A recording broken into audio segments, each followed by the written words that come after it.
세계에서 가장 짧은 소설로 알려진 소설은 어니스트 해밍웨이가 쓴 이야기입니다. 6자, 영어로 하면 6자밖에 안 되는 짧은 이야기입니다. 이렇게 되어 있습니다. For sale, baby shoes, never worn. 우리 한국말로 번역하면 판매합니다. 아기 신발, 신어본 적 없음. 이 짧은 이야기는 읽은 사람마다 다르게 읽을 수 있겠지만 우리 삶에 보편적으로 깔려있는 상처와 아픔, 그리고 깨어짐을 다루고 있습니다. 우리 인생을 살아가면서 아픔과 상처를 겪지 않는 사람은 아무도 없습니다. 그리고 그 깨어짐 속에서 우리는 성장하고 발전하기도 하지만 그 깨어짐이 우리를 누르고 있을 때 우리는 그 상처 때문에 일어서지 못하고 거기에 머물러 있기도 합니다. 아마 우리들 가운데는 지금도 그 상처를 부둥켜 안고 예배 가운데 앉아 계신 분들도 있을 거라고 생각을 합니다. 저는 오늘 대신에 이 상처와 아픔과 깨어짐이 어떻게 우리가 예수님을 만나는 통로가 될 수 있는지를 좀 여러분과 함께 주신 말씀의 은혜를 갖고 나누어 보고자 합니다. 오늘 본문의 말씀도 깨어진 사람의 이야기죠. 여러분, 이 사람을 아십니까? 이 사람은 한때 예수님을 따르던 모든 사람들 중에서 가장 예수님께 충성했던 사람입니다. 그러나 큰 깨어짐의 사건이 이 사람에게 나타나게 되죠. 한번 이 사람이 복음서에서 어떤 일을 행했었는지 우리 한번 잠깐 생각해 볼까요? 우선 예수님께서 한 번은 제자들에게 물으신 적이 있습니다.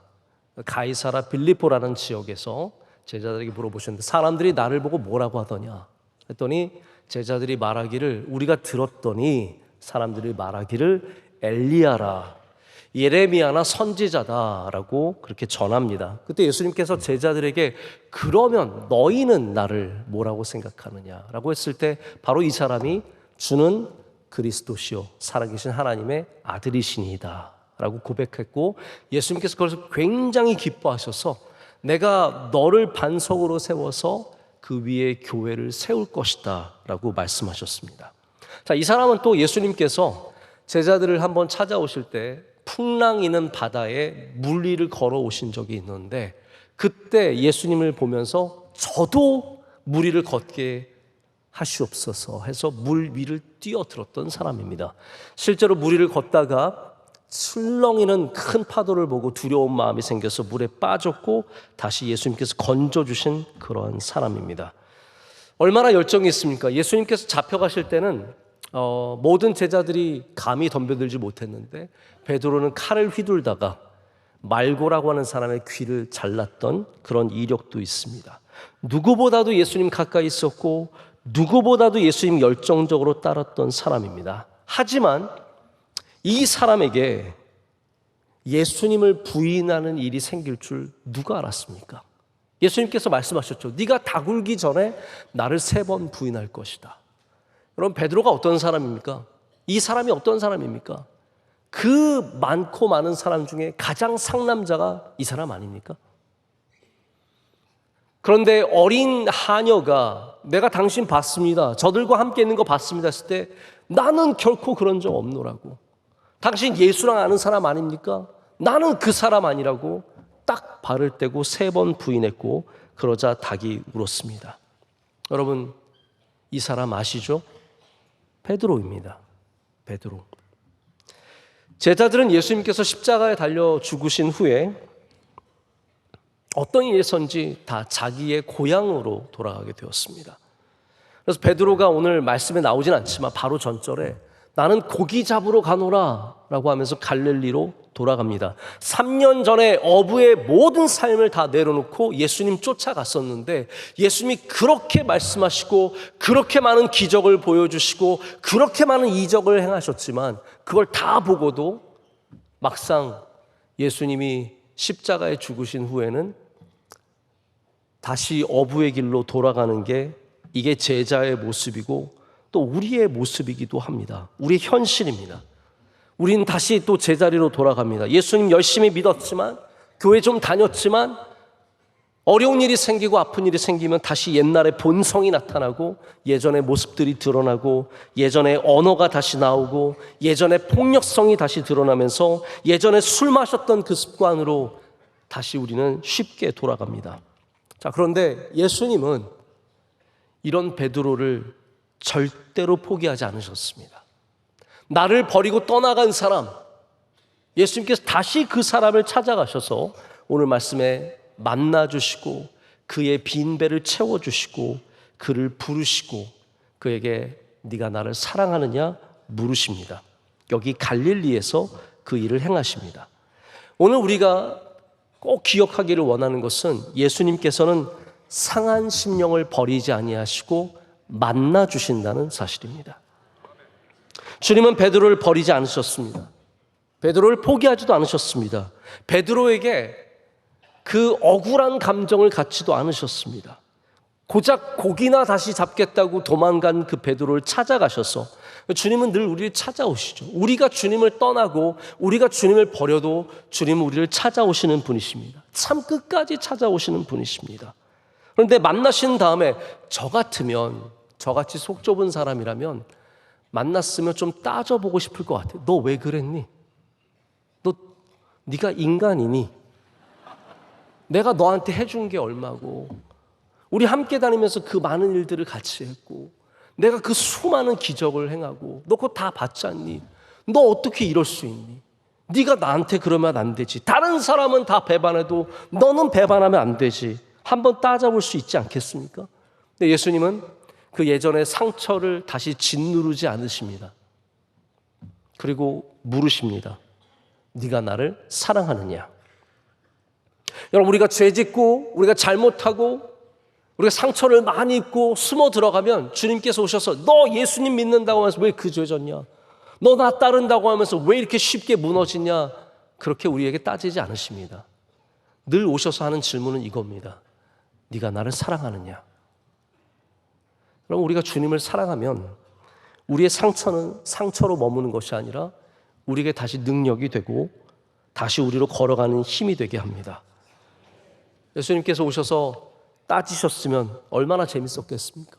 너 내가 그랬지, 너 내 배반할 거라고. 근데 너 뭐라 그랬어? 제가 주님 배반하면 손에 장을 짓겠습니다. 장 지져봐. 야, 입이 붙어 있으면 말을 해봐. 그러나 주님은 단 한 가지의 질문만 던지십니다. 네가 나를 사랑하느냐? 네가 나를 사랑하느냐? 네가 나를 사랑하느냐? 여러분, 주님은 상처 입은 우리에게 먼저 위로하시는 분이십니다. 할렐루야. 제가 이렇게 보면은 베드로가 어부였잖아요. 근데 여러분이 생각하기에 베드로가 고기를 잘 잡는 어부였을 것 같아요? 못 잡는 어부였을 것 같아요? 제가 보면 베드로가 맨날 물고기 못 잡아요. 물고기 못 잡다가 예수님 만난 거잖아요. 오늘도 물고기 못 잡다가 또 예수님 만난 거예요. 제가 볼 때 성경에 베드로가 물고기 잡는 장면이 2번 나오는데 2번 다 못 잡았어요. 그러면 어부로서 빵점인 거예요. 세상에 살다 보면 자기 직업과 어울리지 않는 분들이 있어요. 화가인데 그림을 못 그려요. 그런 분들 전시회 가면 굉장히 민망합니다. 이거 내가 어떻게 이걸 해석해야 되지? 근데 누가 봐도 이건 그림을 못 그린 거예요. 성악가인데 노래를 못해요. 제가 졸업 연주회를 한번 간 적이 있는데 대학생들 졸업 연주회니까 얼마나 기대감을 가져왔습니까? 정말 듣기 민망할 정도로 이런 정말 손이 오그라들 정도로 얘 어떡하지? 얘 부모님 마음은 어떨까? 막 정말 걱정이 될 정도로 못 부르는 사람들이 있습니다. 작가인데 무슨 말인지 모르게 글을 쓰는 사람이 있고, 목사가 30년을 설교했는데 설교만 하면 무슨 말인지 모르겠어요. 베드로가 그런 사람입니다. 제가 볼 때는 베드로는 고기를 잘 못 잡는 사람이에요.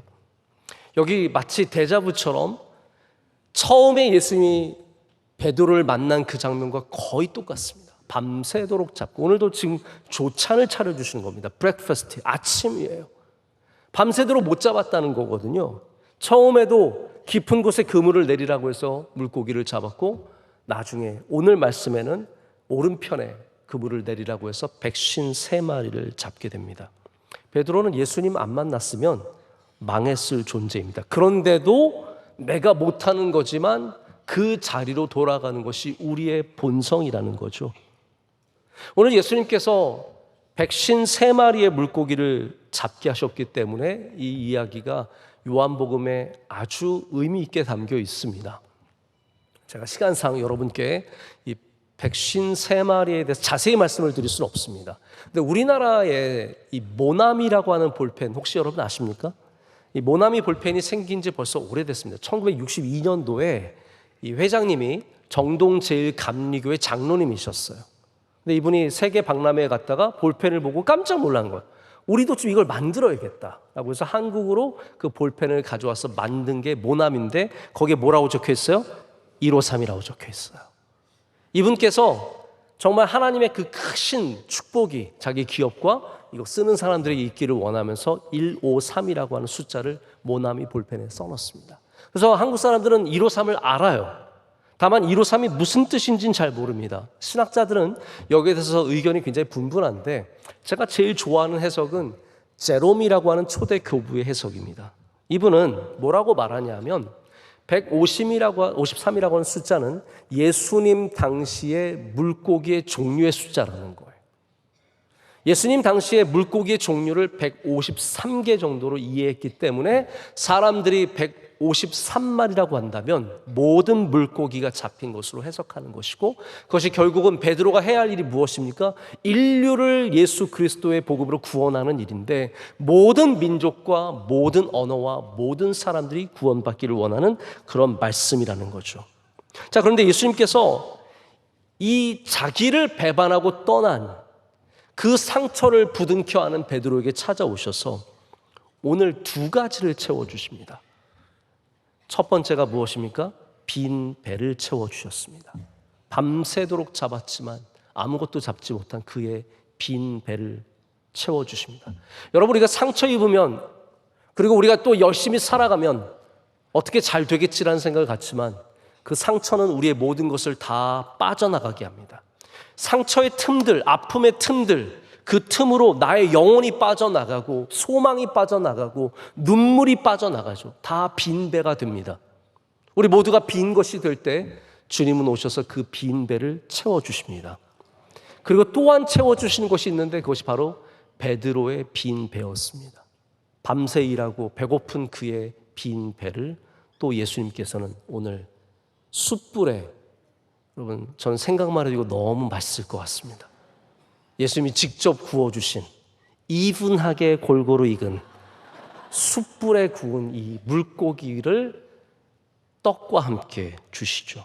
우리의 빈 배를 주님은 채워주십니다. 깨어짐은 우리의 모든 것들이 새어나가는 통로입니다. 그러나 동시에 예수님의 은혜가 들어오는 통로입니다. 깨어짐이 있을 때 주님은 그 문을 열고 우리 안으로 들어오셔서 우리의 빈 배를 채워주십니다. 그래서 여러분, 그 틈으로 눈물이 쏟아질지 몰라도 그 틈으로 은혜가 들어온다는 사실을 잊어서는 안 됩니다. 그것이 은혜의 본질입니다.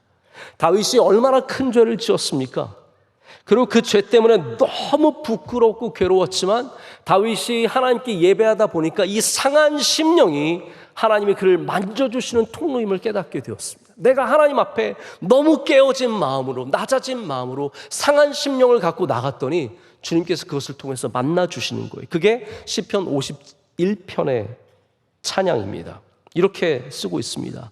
주께서는 제사를 기뻐하지 아니하시나니 그렇지 아니하면 내가 드렸을 것이라. 주는 번제를 기뻐하지 아니하시나니이다.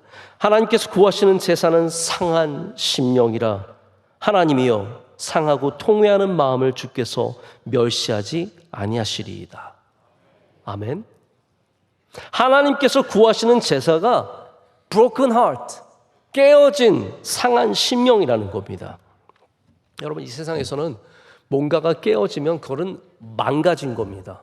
우리는 망가지는 것을 원치 않죠. 그래서 내가 흠이 생길 때, 나의 커리어에 상처가 입혀질 때, 우리 자녀에게 뭔가 부끄러운 일이 생길 때 우리는 이 상품이 망가져서 쓸모없는 것이 됐다고 생각해버리고 단정해버립니다. 아, 얘는 쓸 수 없어. 그래서 세상은 자꾸 우리를 흠내려고 합니다. 조금만 높아보십시오. 조금만 잘해보십시오. 다 여러분을 흠내려고 얼마나 노력하는지 모릅니다. 그래야 그 인생을 무너뜨릴 수 있기 때문입니다. 그러나 하나님은 반대입니다. 하나님은 상처난 인생을 사용하시는 분이시고 상처난 것들을 절대로 버리지 아니하시는 분이십니다. 오히려 우리의 깨어짐을 통해서 은혜를 베풀어 주시죠. 그래서 하나님 앞에 우리가 깨어진다는 것이 얼마나 중요한 일인지를 생각해 보셔야 합니다. 제가 어렸을 때 저희는 개척교회 목회자의 가정이었기 때문에 장난감이라는 게 없었습니다. 아무것도 없었습니다. 종종 뭐가 생기면 정말 그 장난감을 소중하게 여겼던 기억이 너무나 생생합니다. 변변한 칼도 총도 없이 그냥 놀았는데 초등학교 5학년 때 저희 아버지가 저에게 야구 글러브를 사주셨어요. 이거는 정말 혁명적인 일이었습니다. 처음으로 야구 글러브를 들고 공을 받으려고 하는데, 근데 여러분 야구 글러브를 사신 분들은 아실 겁니다. 안 잡힙니다. 왜냐하면 글러브가 뻣뻣하죠. 그래서 제가 부자 친구들한테 물어봤어요. 너는 글러브 있냐? 있대요. 너 어떻게 하냐 했더니 그걸 길들여야 된대요. 길을 들여야 공을 잡을 수 있다고 얘기해 주면서 너희 집에 바세린 있지? 그래서 우리 집은 로션도 없어. 바세린을 발라서 뭐 이렇게 구겨야 된대. 얘기를 들어보니까 이게 그냥 접으면은 완전 반쪽으로 접히고 손을 넣어서 접어야 이게 제대로 잘 접힌다는 거예요. 그래서 손을 넣고 앉아라. 늘 앉을 때마다 글러브에 손을 넣고 이렇게 앉아서 밥을 먹기도 하고 텔레비전을 보기도 하고 이거를 소중하게 다루는 거예요. 시간이 지나고 머리에 뭐 베고 자고 뭐 그러면서 시간이 지나니까 이게 점점 길이 들어서 나중에는 공이 쉽게 잡히는 글러브가 되었습니다. 저는 그때 제 마음으로는 정말 가보로 남겨주고 싶었는데 언제 어디로 사라졌는지 모르겠습니다. 프로 선수들이 글러브를 소중하게 여깁니다.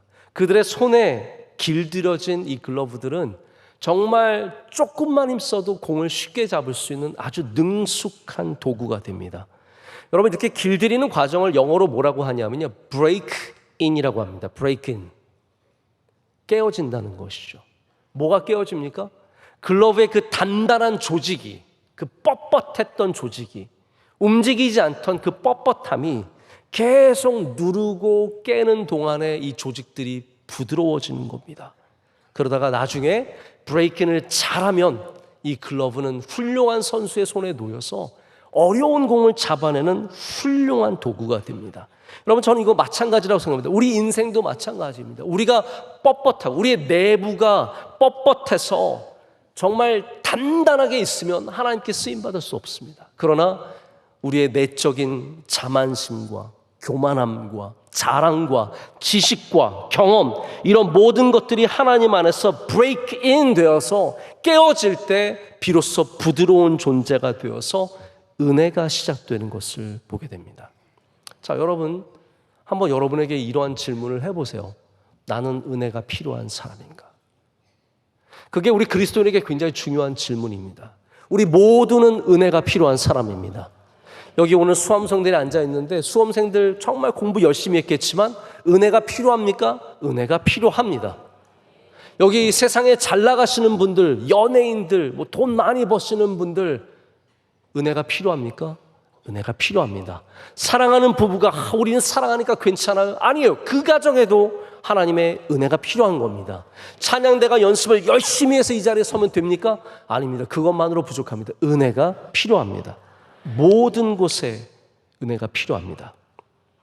그래서 저는 똑똑한데 은혜를 사모하는 분들 보면 참 귀하게 느껴집니다. 아, 이분들이 진짜구나. 찐똑똑이구나. 여러분 똑똑하지만 은혜가 필요 없는 사람들이 있습니다. 돈이 많아서 은혜가 필요 없는 사람들이 있습니다. 재벌같이 잘 벌고 있지만 여전히 하나님의 은혜를 구하는 얼마나 귀한 믿음의 사람들이 있는지 모릅니다. 그분들이 진짜 부자입니다. 왜 그렇습니까? 내가 가진 것만으로 내 능력만으로 절대로 되지 않는다는 거죠. 그렇게 낮아질 때 겸손해질 때 하나님은 거기에 은혜가 필요한 줄 알고 그 틈을 통해서 우리에게 은혜를 부어주신다는 겁니다. 그래서 사람들은 질병을 통해서 깨어지고 어떤 사람들은 자녀를 통해서 깨어지고 어떤 사람들은 어려움을 통해서 깨어지는 과정을 다 지나가는 겁니다. 자, 지난번에 어떤 목사님들 모이는 개인적인 모임에 갔는데 전 경기도지사였던 남경필 집사님이 그 자리에 오셨어요. 제가 새누리 명성교회 섬길 때도 저희 새벽 예배를 오셔서 한번 만난 적이 있는데, 그때만 해도 정치인이셔서 정치적인 목적과 야망이 크신 분이셨습니다. 그런데 제가 이번에 만난 남경필 집사님은 너무 달라지셨어요. 얼굴이 더 좋아 보이시더라고요. 근데 여러분 아시죠? 남경필 전 지사는 2014년에 아들이 필로폰 복용으로 마약 사범으로 징역을 살게 되면서 많은 구설수에 오르내린 인물입니다. 그런데 그 아들이 여전히 마약을 했습니다. 나오고 나서도 이걸 뿌리치지 못하는 거예요. 그러다가 또 마약을 하는데 도저히 안 되겠으니까 이 아버지가 아들을 경찰에 신고했습니다. 그래서 작년에 다시 필로폰 복용으로 이 아들이 재판을 받게 되었고, 지금은 치료받고 아마 징역형을 받았는지 안 받았는지 정확하게 모르겠는데 어떻게 찾아보니까 자세한 내용은 안 나오더라고요. 근데 남경필 집사님이 이 아들 때문에 완전히 깨어졌어요. 원래는 이분은 정치적인 야망을 위해 살았던 분인데 그걸 내려놓고 이 아들 때문에 지금 뭘 하시냐면 마약 퇴치 운동을 하고 있습니다. 교회를 다니면서, 지역사회를 다니면서 이 마약이 얼마나 쉽게 우리 삶 가운데 들어오는지, 여기에 붙잡힌 인생들이 얼마나 비참하게 무너지는지 그걸 전하고 다니세요. 이분의 얘기를 들어보면 마약이 생각보다 쉽게 우리에게 접해지는데, 강남이나 공부시키는 그런 곳에서 많은 부모님들이 자녀들에게, 또 혹은 아이들이 부모님 몰래 잠 안 오는 약 먹고 머리 맑아지는 약 먹고 다이어트하는 사람들이 다이어트하는 약 먹으면서 약물에 의존성이 생긴다는 거예요.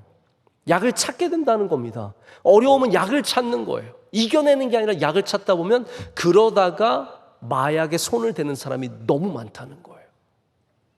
우리가 얼마나 마약을 쉽게 하는지 그런 것부터 파헤치기 시작하고, 지금 마약에 심각한 중독 속에 있는 사람들을 우리가 잘 돌봐야 된다는 마약청 개설 운동까지 같이 열심히 하고 있습니다. 만약 이분이 깨어지지 않았다면 여전히 정치인으로 살아갔겠죠. 저는 어쩌면 하나님께서 이 일을 시키기 위해서 남경필 지사님을 지사로 세우셔서 그 일을 하게 하신 다음에 이러한 일들을 하고 있는 것이 아닌가 생각해 보기도 합니다. 여러분, 우리는 다 깨어짐을 통해서 새로운 일을 만나고 새롭게 도전하게 됩니다. 성경에 있는 다양한 인물들이 다 이런 깨어지는 경험을 했습니다. 모세가 왕자로 40년을 살다가 도망자가 되어서 이름 없는 목동으로 40년을 살았습니다. 그가 깨어졌을 때 그의 채워짐이 시작이 되었습니다. 모세가 갖고 있는 그 깨어진 상처의 틈으로 하나님께서 그를 만나주셨고 그를 불러주셨고 그를 사용해 주셨습니다. 할렐루야. 한나가 아팠습니다. 왜 아팠습니까? 한나는 부유한 가정에 시집간 훌륭한 여인이었습니다. 남편이 귀했습니다. 엘가나는 하나님을 경외했고 부자였습니다. 온갖 사랑을 다 받았습니다. 그러나 그에게도 큰 상처가 있었는데 바로 아이가 없는 상처였습니다. 자녀가 없어서 그 결핍의 깨어짐으로 눈물이 쏟아져 내리는 겁니다. 근데 하나님께서 그 눈물 가운데 이 딸을 만나 주시지 않습니까? 자, 여기서 우리가 한 가지 좀 분별해야 되는 게 있습니다. 상처가 다 깨어짐이 되는 건 아닙니다. 상처가 잘 아물지 않으면 골마서 터져서 우리의 생명을 위협하게 된다는 사실을 아십니까? 상처가 잘 아물도록 하는 것이 우리가 가져야 하는 지혜입니다. 그것이 깨어짐입니다. 상처가 아물지 않고 분노가 되고 복수심이 되고 밤에 그것 때문에 밤잠을 이루지 못하고 생각만 하면 안에서 뭔가 끌어오르면 그건 우리가 상처라고 말하지 않고 깨어짐이라고 말하지 않고 쓴뿌리라고 말하게 됩니다. bitterness, 쓴뿌리가 됩니다. 여러분 기억하십니까? 요셉이 형들에 의해서 팔려왔습니다. 근데 요셉에게 쓴뿌리가 없었던 것을 아십니까? 나 형을 만나면 복수해야지. 다 싹 다 그냥 죄송합니다. 죽여버려야지. 이게 우리의 본능이지 않겠습니까? 그런데 쓴뿌리를 가지면 그 쓴뿌리가 나를 그 자리에 꽉 붙잡고 절대로 우리를 보내주지 않습니다. 과거에 머물러 있게 됩니다. 날마다 그 생각에 머물러 있게 됩니다. 부정적인 생각과 그 감정의 소용돌이가 날마다 내 안에서 흘러 넘치게 되죠. 쓴뿌리에 사로잡힌 사람들은 다 망하는 겁니다. 요셉이 왜 살았습니까? 당신들은 나를 헤아려 했으나 하나님께서 그것을 선으로 바꾸사 지금과 같이 당신을 구원하신 것 아닙니까? 이렇게 고백할 수 있는, 상처를 믿음으로 치유할 수 있는 과정들이 필요하다는 거예요. 압살롬을 보십시오. 제가 자세한 내용을 다 말씀드릴 수는 없지만 압살롬은 그의 아버지 다윗을 향한 복수심이 있었습니다. 여러 가지 이유가 있습니다. 그래서 기회가 왔을 때 예루살렘에서 쿠데타를 일으켜서 아버지의 뒤를 쫓아갑니다. 아버지 다윗은 정신없이 도망가느라 몇 명 데리고 도망가면서 그들조차도 너희들 나 따라오면 죽느라고 다 돌려보내려고 합니다. 근데 압살롬이 그렇게 쓴 뿌리를 갖고 아버지에게 도전했는데 결국 다윗이 죽는 게 아니라 압살롬이 죽게 되었습니다. 압살롬아, 압살롬아, 내 아들아, 내 아들아, 네가 왜 쓴 뿌리를 만나서 너희 이 귀한 인생을, 그 아름다운 삶을 버리냐고 다윗이 울지 않습니까? 여러분, 쓴 뿌리를 오늘 이 시간 잘라내는 은혜가 있으시길 축복합니다. 여러분의 상처와 깨어짐 속에서 나를 붙잡고 나를 더욱더 악하게, 더 부정적으로 몰고 가는 쓴뿌리를 우린 주님 안에서 잘라내야 합니다. 그러나 깨어짐은 다릅니다. 깨어짐은 남을 향한 복수심이 아니라 내 안을 들여보는 상처입니다. 내가 낮아지는 것이고, 내가 겸손해지는 것이고, 내가 주님 안에서 바른 곳을 바라보게 되는 시선을 갖게 되는 일입니다. 여러분, 여러분의 마음을 한번 돌아보십시오. 지금 그 마음은 씁쓸한 마음입니까? 아니면 깨어진 마음입니까? 이 깨어짐을 통해서 우리의 토기장이를 만납니까? 아니면 쓴뿌리로 인해서 하나님을 떠나게 됩니까? 우리 이 두 개의 갈림길에 항상 서게 됩니다. 자, 베드로는 별로 자랑할 게 없는 사람입니다. 그는 어부였습니다. 베드로가 가장 자랑할 수 있는 것은 믿음밖에 없었습니다. 그는 신앙 고백을 했고 무리를 걸었고 예수님 사랑한다고 칼을 휘둘렀던 행동대장이고 예수님의 수제자였습니다. 예수님은 가장 큰 베드로의 자랑인 믿음을 깨뜨리십니다. 너 네가 믿는다고 생각하지? 아니라는 거죠. 주는 그리스도시요. 그거 할 때도 바요나 시모나 그것을 알게 한 것은 너가 아니라 하나님이시다고 말씀하셨어요. 그러니까 내가 대단한 존재인 줄 아는 게 얼마나 위험한 일입니까? 베드로는 내 믿음이 대단한 줄 알았는데 여자아이가 하나가 와서 예수님 너 같이 있었지 말했더니 난리치면서 아니라고 손살을 치지 않습니까? 근데 그 깨어진 것이 우리의 부끄러움이 되는 게 아니라 우리를 회복시켜 주시는 또한 자리가 됨을 믿어야 합니다. 그 회복시켜 주시면서 사랑을 듬뿍 부어주시고 그 틈으로 은혜를 흘려보내시지 않습니까? 그러면서 내 양을 먹이라, 내 양을 치라, 내 양을 먹이라 맡기십니다. 부흥의 주제를 연구했던 벤스 헤브너라고 하는 박사님이 이렇게 말했습니다. 제가 그냥 읽어드리겠습니다. 하나님은 깨어진 존재를 사용하십니다. 깨어진 흙이 곡식을 길러내고 구름이 깨어져야 비가 됩니다. 곡식은 깨어져서 빵이 되고 빵이 깨어져야 누군가에게 힘이 됩니다. 향유 옥합이 깨어질 때 비로소 향기가 나기 시작합니다. 베드로가 후회하며 울었을 때 그는 전보다 더 능력 있는 존재가 되어서 돌아왔습니다. 여러분, 이건 여담이지만 여러분들도 너무 완벽해지려고 하시면 안 됩니다. 사람들에게 내 상처를 꽁꽁 숨기고 완벽한 사람처럼 보이려고 너무 노력하지 마십시오. 겉으로 보이기에도 완벽한 사람처럼 머리끝부터 발끝까지 다 철저하게 꾸미고 손톱도 하나 흐트러진 게 없고 눈썹도 양쪽이 정확하게 대칭이고 색깔이 딱딱 맞아서 핸드백, 신발 모든 게 딱딱 맞고 그러면 틈이 없기 때문에 여러분 주변에 사람이 없게 됩니다. 그러나 뭔가 약간 허술해 보세요. 허술하면 사람이 많이 붙습니다. 우리 원로 목사님 허술하다고 말씀드리는 건 아니지만 제가 양복을 보면 늘 구겨져 있고 정말 며칠을 입었는지 도대체 가늠할 수 없는 와이셔츠를 입고 계시고 근데 우리 원로 목사님 그 허술한 것이 얼마나 매력이에요? 그럼 목사들한테 너무 완벽한 걸 요구하시면 안 됩니다. 어떤 분들은 여기 앉아가지고 내가 뭐 틀리는 것만 찾고 있어요. 이 목사님 이번에 말 잘못하신 것 같아요. 성경 구절 잘못 인용하셨습니다. 뭐가 틀렸습니다. 저한테 예배 끝나고 문자 보내죠. 목사님 이거 틀렸으니까 고쳐주시면 고맙지? 라고. 여러분 좀 하나가 빠져 있어요. 나사가 살짝 풀려 있어야 인간미가 있는 것이고 그 틈으로 은혜가 들어옵니다. 하나님 앞에서도 마찬가지입니다. 하나님 앞에서 우리의 상처를 다 내어드릴 때 주님께서 그곳을 통해서 우리를 만져주시고 은혜를 베풀어 주신다는 거죠. 자, 말씀을 맺습니다. 제가 가끔씩 참고하는 사이먼 사이넥이라고 하는 휴먼 컨설턴트, 사람을 이렇게 다루는 사람이 있습니다. 이분의 저서들도 재밌는 게 많은데 이분이 한 토크쇼에 와서 이런 얘기를 하더라고요. 자기가 아주 가까운 친구가 있는데 여자래요. 근데 이분이 어느 날 만났더니 한동안 아주 어려운 일이 많아서 고생을 많이 했다는 거예요. 그래서 이 사인에게 물었어요. 너는 왜 나한테 연락할 생각을 한 번도 안 했니? 내가 너 친구인데. 그랬더니 이분이 말하기를 내가 너에게 몇 번이나 연락을 했는데 네가 그걸 몰랐다는 거예요. 뭐라고 했냐고 물어보니까 이렇게 문자를 보냈대요. 한번 만날래? 영어로도 You wanna come over? 이거 하나예요. 근데 그분은 그게 도움을 요청하는 거였어요. 그래서 여러분, 여자들의 언어를 제대로 이해하는 것은 굉장히 어려운 일입니다. 여러분이 여자의 언어를 완벽하게 이해하면 이미 천국이 가까이 온 것이나 마찬가지예요. 한번 만날래에 얼마나 다양한 의미가 들어있는지 모르는 거예요.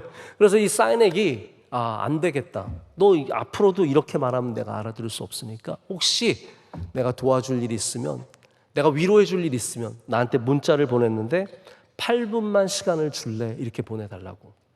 근데 왜 8분인지 제가 이 이야기를 드리고 싶은 거예요. 이분이 많은 연구 자료를 통해서 알게 된 게 뭐냐 하면 어떤 누군가가 상처를 입어서 힘들어할 때 친구를 만나서 8분이면 그 상처가 회복이 된다는 통계가 있다는 거예요. 8분의 시간만 있으면 우리들의 마음이 정돈이 되고 슬픔과 아픔 속에서 일어날 수 있는 용기를 얻게 된다는 것이 이게 그냥 평균적으로 8분이라는 거예요. 제가 여러분께 드리고 싶은 말씀은 이겁니다. 친구를 8분 만나라는 게 아니라 여러분 아픔이 있습니까? 상처가 있습니까? 오늘 괴로운 일을 만나셨습니까? 8분만 예수님 만나보신 건 어떨까요? 여러분의 시간을 8분만 주님께 드려보시는 건 어떻겠습니까? 친구와 어려운 이야기를 나누고 나서 마음이 힘들 때 8분만 주님 앞에 가서 서보는 건 어떨까요? 부모님과의 관계가 어려울 때 8분만 주님 앞에 가서 서보는 건 어떨까요? 우리의 사업에 어려움이 있을 때 8분만 주님 앞에 가서 내 마음을 내려놓으시면 그 상처를 주님께서 만져주시고 그 틈 안으로 가득 우리의 빈 배를 채워주시는 은혜를 내려주셔서 우리로 다시 그 상처를 통해서 깨어짐을 통해서 앞으로 나가는 능력 주실 줄로 믿습니다. 자, 이 말씀을 드리고 말씀을 맺습니다. 레너드 코엔의 시의 일부분입니다. 모든 것에는 흠이 있다. 그래서 빛이 들어오는 것이다.